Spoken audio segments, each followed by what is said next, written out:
اعوذ باللہ السمیع العلیم من الشیطان الرجیم من ہمزہ ونفخہ ونفثہ بسم اللہ الرحمن الرحیم والذین اتبعوہم بإحسان رضی اللہ عنہم ورضوا عنہ۔ تمام تر تعریفات، تسبیحات، تجمیدات، تحلیلات اللہ وحدہ لا شریک کی ذات کے لیے خاص ہیں، جو کائنات کا اکیلا مالک، مشکل کشا، حاجت روا ہے، انگنت، لا تعداد، بے حد و بے شمار درود و سلام امام الانبیاء، امام اعظم، رہبر اعظم، قائد اعظم، امامنا فی الدنیا و امامنا فی الآخرہ جناب محمد الرسول اللہ صلی اللہ علیہ وآلہ وسلم کی ذات گرامی پر۔ حضرات ذی وقار،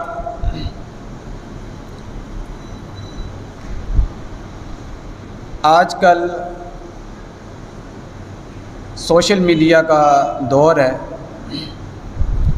ہر انسان سوشل میڈیا پر مفتی بنا ہوا ہے، علامہ بنا ہوا ہے، پتہ ان کو غسل جنابت کا بھی نہیں۔ ایسے لوگ ہمیں سوشل میڈیا پر دیکھنے کو ملتے ہیں جو اس طرح صحابہ کرام پر تبرہ، اس طرح اعتراضات کر رہے ہوتے ہیں جس طرح انہوں نے صحابہ کو منوان اپنی آنکھوں سے دیکھا یہ سب کرتے ہیں۔ نعوذ باللہ من ذالک۔ آپ نے صحابہ کرام کی شان بھی سن لی، فضائل بھی سنے ہوں گے علماء کرام سے۔ میں ایک ادنا سا طالب علم فیصل آباد سے آپ کے پاس ایک چھوٹا سا پیغام لے کر آیا ہوں۔ وہ یہ پیغام ہے کہ اس فتنے کے دور کے اندر، سوشل میڈیا کے دور کے اندر، ہمیں اپنا ایمان صحابہ کرام کے بارے میں کیسے پختہ رکھنا ہے، گستاخ صحابہ سے اپنے ایمان کو کیسے بچانا ہے۔ چھوٹا سا یہ پیغام دل نشین کر کے توجہ کے ساتھ، محبت کے ساتھ سنیے گا اور اس کو اپنے دل میں جگہ دیجیے گا۔ اپنی کوئی بات نہیں، رب کے قرآن سے بات، پیغمبر علیہ السلام کی حدیث سے بات۔ گزشتہ روز آپ نے دیکھا محرم الحرام کے دنوں میں کہ آپ کے اسی صوبہ سندھ کے اندر بے شمار ایسے واقعات پیش آئے جن میں یہ معلوم ہوا کہ صحابہ کرام کو برا بھلا کہا گیا ہے، ان پر تبرہ کیا گیا ہے، ان پر لعن طعن کی گئی ہے۔ نعوذ باللہ من ذالک۔ ہمارا مقصد کوئی فرقہ واریت پھیلانا نہیں ہے، ہم اس پرامن ملک کے پرامن شہری ہیں۔ اس ملک کو لا الہ الا اللہ محمد الرسول اللہ صلی اللہ علیہ وسلم کے نام پر ہندوستان سے آزاد کروایا گیا، ہندوؤں سے چھڑوایا گیا، سکھوں سے چھڑوایا گیا۔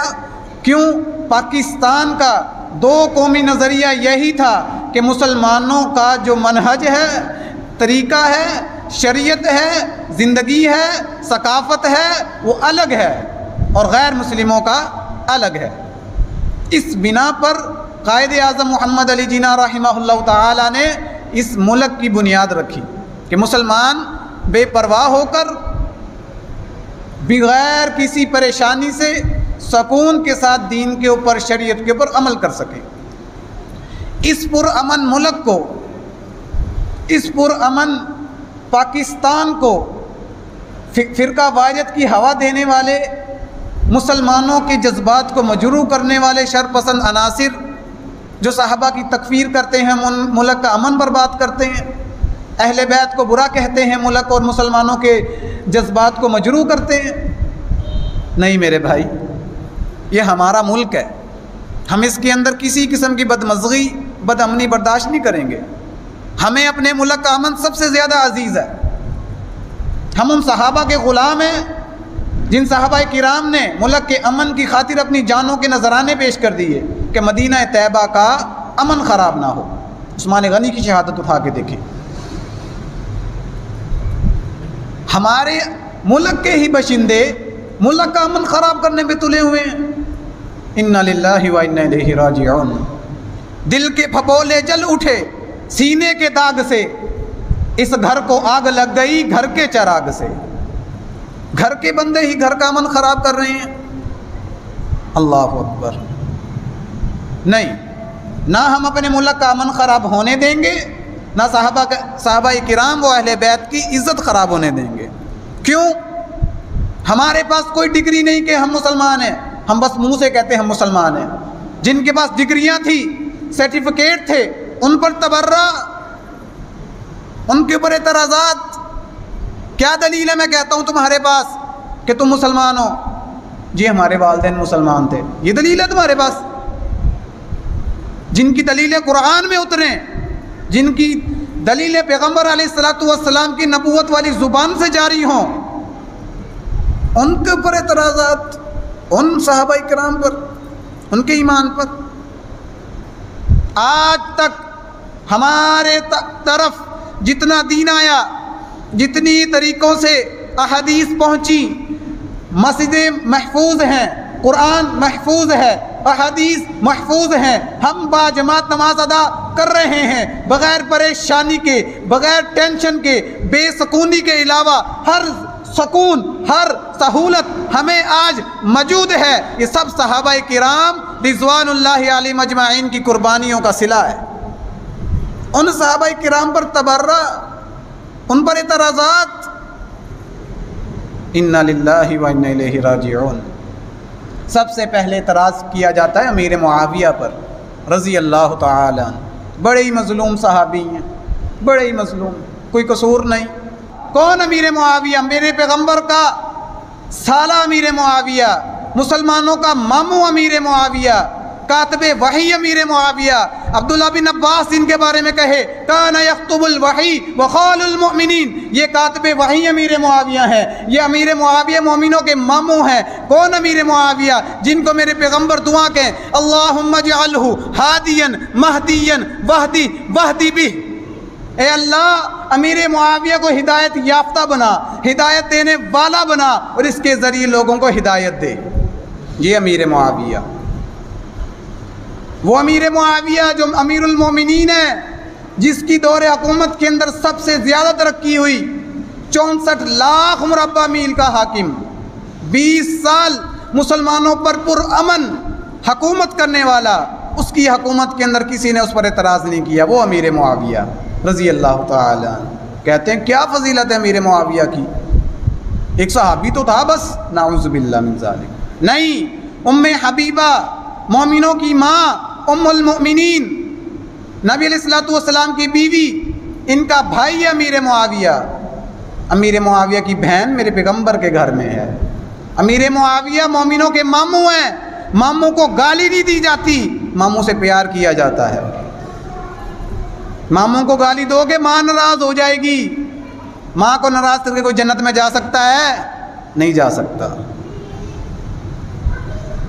اللہ اکبر۔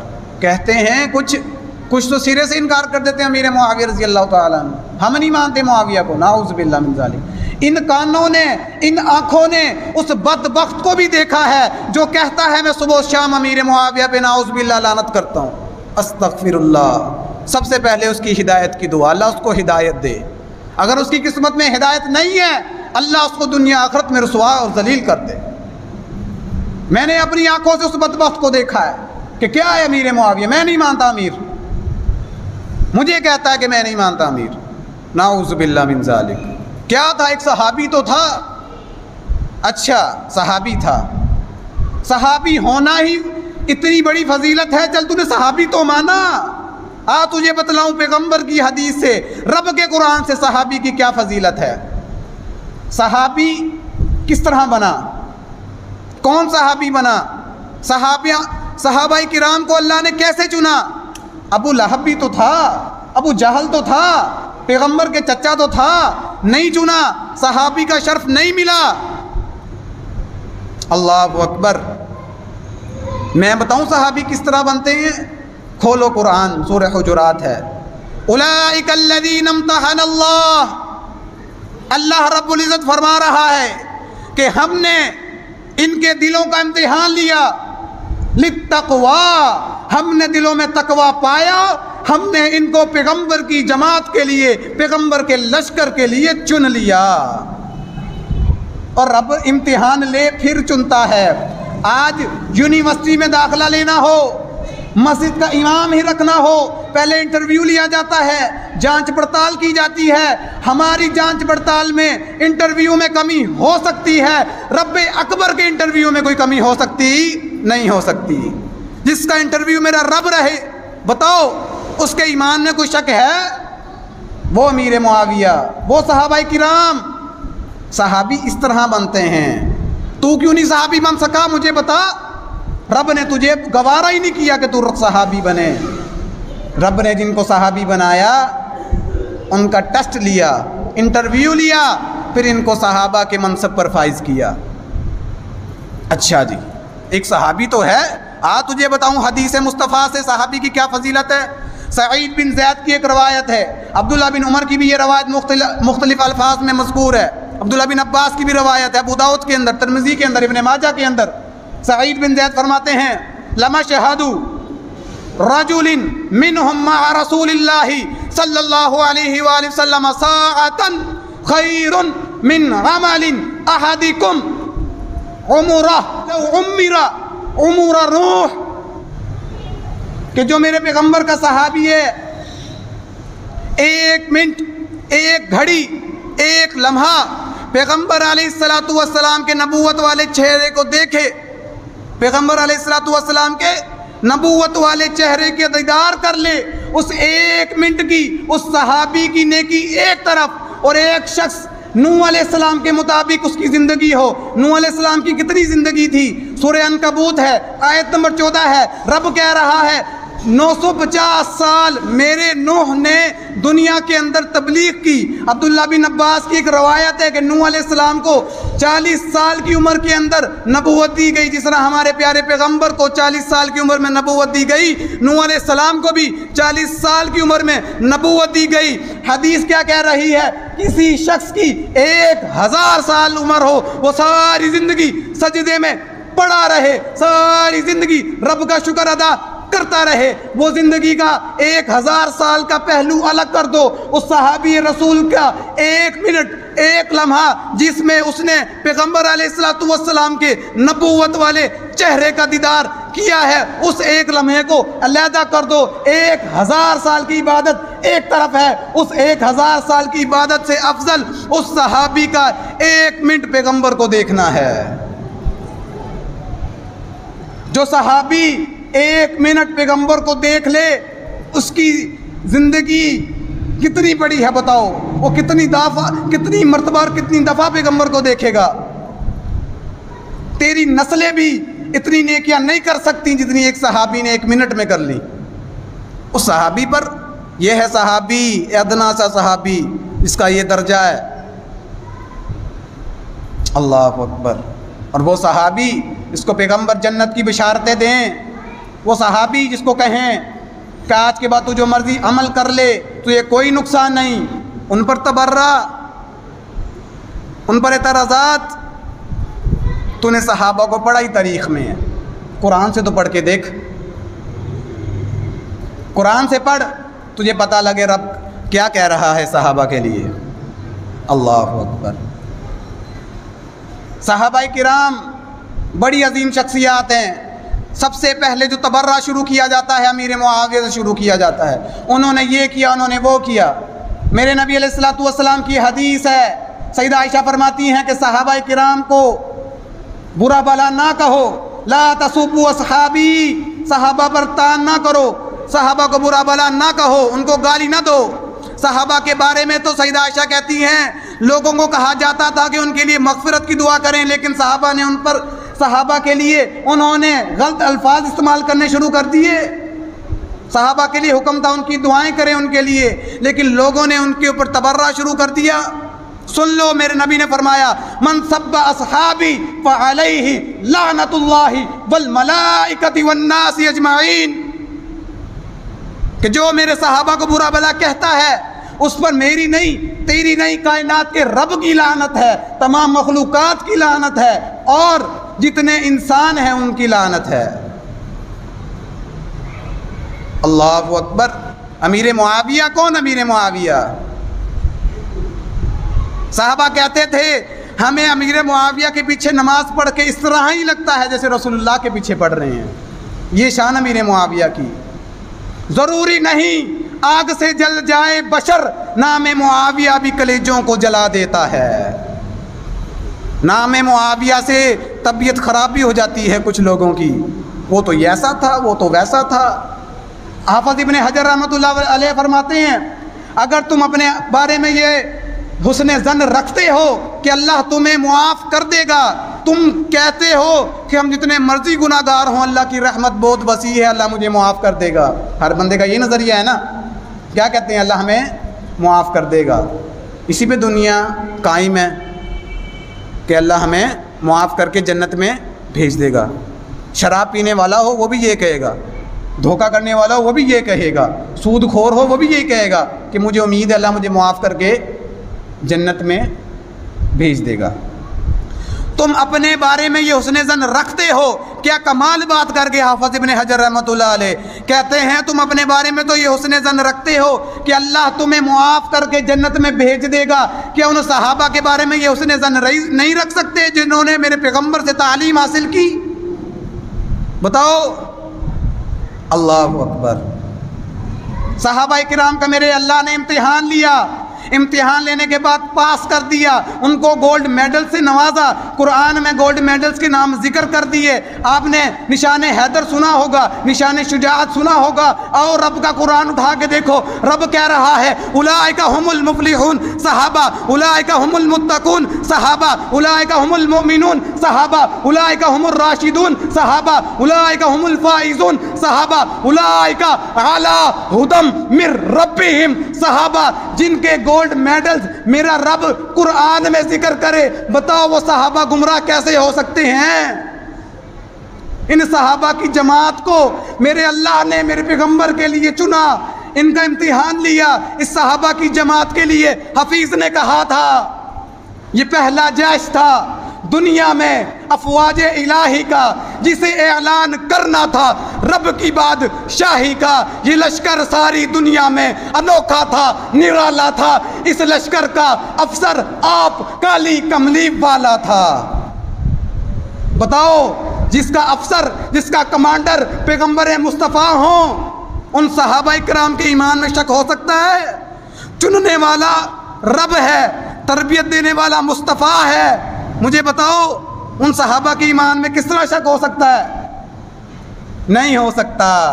ان صحابہ کرام پر ایمان ضروری ہے۔ یہ فرقہ واریت نہیں ہے، یہ ایمان ہے، یہ اسلام ہے، یہ شریعت ہے، یہ دین ہے۔ صحابہ ہمارے ایمان کا مسئلہ ہے۔ اگر کوئی صدیق کو مسلمان نہیں مانتا، مجھے دنیا میں پھر مسلمان تو دکھا۔ صدیق نہیں کا مسلمان تو کون ہے؟ کوئی نہیں ہے صدیق کے علاوہ مسلمان۔ کیوں؟ پہلا صدیق تھا جو ایمان لے کر آیا تھا۔ اگر وہی نعوذ باللہ بے ایمان ہو گیا تو کون ہے مسلمان؟ آج ابو بکر پر، عمر پر، کون ابو بکر کون عمر؟ میرے پیغمبر کے سسر ابو بکر و عمر۔ اللہ اکبر۔ میرے نبی کے آج بھی روزے میں ساتھی ابو بکر، عمر۔ کون عمر؟ میرے نبی جس کے بارے میں کہے لو کان نبی بعدی لکان عمر ابن الخطاب، میرے بعد کوئی نبی ہوتا تو وہ عمر خطاب ہوتے۔ جس کے بارے میں میرے پیغمبر یہ کہیں، تم کیا کہتے ہو؟ نعوذ باللہ من ذالک۔ میں نے اپنی آنکھوں سے دیکھا، ان گناہگار آنکھوں سے، کہ عمر کے نام پر نعوذ باللہ لعنت لکھا ہوا تھا نام کے اوپر، نعوذ باللہ من ذالک۔ عمر کو تو دیکھ کے شیطان بھی بھاگ جاتا ہے، لیکن آج کا شیطان، اللہ اکبر۔ ہر مسلمان کے لیے لازم ہے، ضروری ہے، اپنے ایمان کے اندر، اپنی جرت کے اندر، اپنے ذہن کے اندر، نظریات کے اندر، فکر کے اندر صحابہ کے ایمان کو پیدا کیا جائے، اپنے بچوں کو اور ٹی وی شوز دکھا کے برباد نہ کرو، ان کو کیا دکھاؤ؟ ان کو پیغمبر علیہ مصطفیٰ کے اصحاب کی سیرت کی کتابیں دکھاؤ، ان کو واقعات اصحاب مصطفیٰ سناؤ، انہیں ازواج مطہرات کی قصے سناؤ، پھر تمہاری بچیوں کے اندر اماں فاطمہ جیسی حیا ہوگی، صدیق اکبر جیسا ایمان ہوگا۔ اپنی نسلوں کو بچاؤ، نہ برباد کرو۔ رب اکبر کی قسم ہے، ہمارے پاس کوئی عمل نہیں ہے جو ہمیں جنت میں لے کے جائے گا۔ یہ ادنا سا طالب علم فیصلہ آباد سے ایک ہی پیغام لے کر آیا ہے کہ پیغمبر علیہ الصلوۃ والسلام کے صحابہ کے ساتھ اتنی محبت کر جاؤ کہ پیغمبر کے صحابہ قیامت کے دن میرے پیغمبر سے تمہاری سفارش کر کے تمہیں حوض کوثر پر لے کے جائیں۔ ابو بکر، کون ابو بکر؟ میرے پیغمبر کا ساتھی ابو بکر، واحد صحابی ہے جس کی صحابیت کا ذکر قرآن میں ہوا ہے۔ قال لصاحبہ لا تحزن ان اللہ معنا۔ بتاؤ کس علیحدہ کوئی ایسا شخص دکھاؤ جس کو میرے رب نے کہا ہو یہ صحابی ہے میرے مصطفیٰ کا۔ ابو بکر کو قرآن میں میرا رب کہہ رہا ہے یہ صحابی ہے، جس کی صحابیت قرآن سے ثابت ہو، اس پر اعتراضات۔ کون ابو بکر و عمر؟ میرے پیغمبر نے فرمایا، آپ نے یہ حدیث تو سنی ہوگی، الحسن والحسین سیدہ شباب اہل الجنہ، کہ حسن و حسین رضی اللہ تعالیٰ عنہ جنت کے نوجوانوں کے سردار ہیں۔ میرے بھائی کبھی یہ حدیث بھی سنی؟ ابو بکر و عمر سیدہ کہول اہل الجنہ من الاولین والآخرین۔ میرے پیغمبر فرما رہے ہیں لوگوں سن لو، سن لو، صحابہ اکرام میں بیٹھے ہوئے ہیں، روایت کرنے والے علی المرتضیٰ ہیں۔ علی المرتضیٰ کو کوئی بغض ہوتا تو وہ کبھی روایت نہ کرتے۔ علی المرتضیٰ اس حدیث کے راوی ہیں، وہ کہہ رہے ہیں ہم پیغمبر کے پاس بیٹھے تھے، ابو بکر و عمر آئے، میرے پیغمبر نے فرمایا ابو بکر و عمر سیدہ کہول اہل الجنہ، یہ ابو بکر و عمر جنت کے اندر بزرگوں کے سردار ہوں گے۔ کون سے بزرگ؟ آدم علیہ الصلوۃ والسلام سے لے کر قیامت تک کی دیواروں تک پیغمبر کے علیہ الصلوۃ والسلام کے علاوہ جتنے بزرگ آئیں گے، انبیاء کے علاوہ جتنے بزرگ آئیں گے، ان سب کے سردار جنت میں ابو بکر و عمر ہوں گے رضی اللہ تعالی عنہ۔ یہ ابو بکر و عمر جو جنت کے سردار ہوں، جو جنتی ہوں، ان کے اوپر تکفیر، ان پہ تبرہ، یہ کہاں کا انصاف ہے؟ اور تمہارا ایمان سویا ہوا ہے، تم کوئی جواب نہیں دے سکتے۔ تمہارے پاس اتنا پتہ ہے کہ کاروبار کس طرح کرنا ہے، پیسے کس طرح کمانے ہیں، ہے کیا صحابہ لاوارث ہو گئے ہیں؟ صحابہ کے بارے میں کوئی بولنے والا نہیں۔ یہ امی عائشہ کا بیٹا تمہارے پاس ایک پیغام لے کر آیا ہے، اپنے دلوں کے اندر امی عائشہ کی محبت پیدا کر، امی حفصہ کی محبت پیدا کر، بی بی فاطمہ الزہرا کی محبت پیدا کر، ابو بکر کی محبت پیدا کر، عمر کی محبت پیدا کر، عثمان کی محبت پیدا کر، علی کی محبت پیدا کر، پھر ہی تو کامیاب ہوگا۔ تیرا جسم ساری زندگی سجدے میں گرا رہے، سر پٹکتا رہے مصلی کے اوپر، تیرے دل میں صحابہ کی محبت نہیں، تو صحابہ کا دفاع نہیں کرتا، رب اکبر کی قسم ہے رب ایسی عبادت کو اٹھا کے دیوار میں مار دے گا۔ یہ ممبر، یہ محراب پیغام پہنچانے کے لیے ہوتے ہیں۔ آؤ تمہیں دکھاؤں ابو بکر و عمر کیا ہیں۔ ابو بکر و عمر، یہ تو سنا ہوگا کہ اب ابو بکر و عمر جنت کے سردار ہیں، یہ میں نے سنا دی حدیث۔ آگے سنیں، پہلے ایک بات سمجھیں، قرآن کی آیت ہے سورۃ طٰہٰ، اللہ فرماتا ہے منہا خلقناکم وفیہا نعیدکم ومنہا نخرجکم تارۃ اخری۔ آیت نمبر 55 ہے، سورۃ طٰہٰ ہے۔ تفسیر قرطبی سے تفسیر پڑھنے لگا ہوں، چاہیں تو خود بھی جا کے دیکھ سکتے ہیں۔ اللہ فرماتا ہے کہ ہم نے انسان کو مٹی سے پیدا کیا، مٹی میں جائے گا جب مرے گا، اور مٹی سے قیامت والے دن نکالا جائے گا۔ اتنی بات سمجھ آ گئی۔ ابو ہریرہ کی ایک روایت امام قرطبی اس تفسیر کے اندر لے کر آئے ہیں۔ ابو ہریرہ رضی اللہ تعالیٰ عنہ فرماتے ہیں جو بندہ جس مٹی سے بنایا جاتا ہے اسی مٹی میں دفنایا جاتا ہے اور اسی مٹی سے نکالا جاتا ہے۔ مثلا ایک بندہ ساری زندگی لاہور میں گزار دے، فیصل آباد میں گزار دے، میں فیصل آباد میں پیدا ہوا پنجاب کے اندر، وہاں ساری زندگی گزار دی، یہاں کہ اگر میں مر گیا سندھ کے اندر، سندھ کی مٹی میں دفن کر دیا گیا تو رب نے مجھے فیصل آباد کی مٹی سے نہیں بنایا تھا، مجھے سندھ کی مٹی سے بنایا تھا، کیوں؟ میں دفن ادھر ہوا ہوں۔ پیغمبر علیہ الصلوۃ والسلام کی حدیث ہے، ابو ہریرہ رضی اللہ تعالیٰ عنہ حدیث کے راوی ہیں، صحیح حدیث ہے۔ ایک اور حدیث عبداللہ بن عمر رضی اللہ تعالیٰ عنہ فرماتے ہیں، ایک حبشی فوت ہوا، پیغمبر علیہ الصلوۃ والسلام نے دیکھا کہ وہ حبشی کو دفنایا جا رہا ہے، جب دفن کر دیا گیا میرے پیغمبر نے فرمایا جس مٹی سے بنایا گیا تھا اسی میں دفن کر دیا گیا۔ کیا ثابت ہوا؟ جو جس مٹی سے بنایا جاتا ہے وہ اسی مٹی میں دفن ہوتا ہے۔ اب میں یہ اعلان کرتا ہوں ممبر پہ کھڑے ہو کے ہوش و آواز میں باوضو ہو کے کہ ابو بکر، عمر اور میرے پیارے پیغمبر جناب محمد رسول اللہ صلی اللہ علیہ وسلم کو اللہ نے جنت کی مٹی سے بنایا ہے۔ اب آپ کہیں گے دلیل کیا ہے؟ اہل حدیث بغیر دلیل کے بات نہیں کرتا۔ اچھا، پہلی حدیث سنیں، میرے پیغمبر علیہ الصلوۃ والسلام نے فرمایا، صحیح البخاری کی حدیث ہے، ما بین بیتی و ممبری روضۃ من ریاض الجنہ۔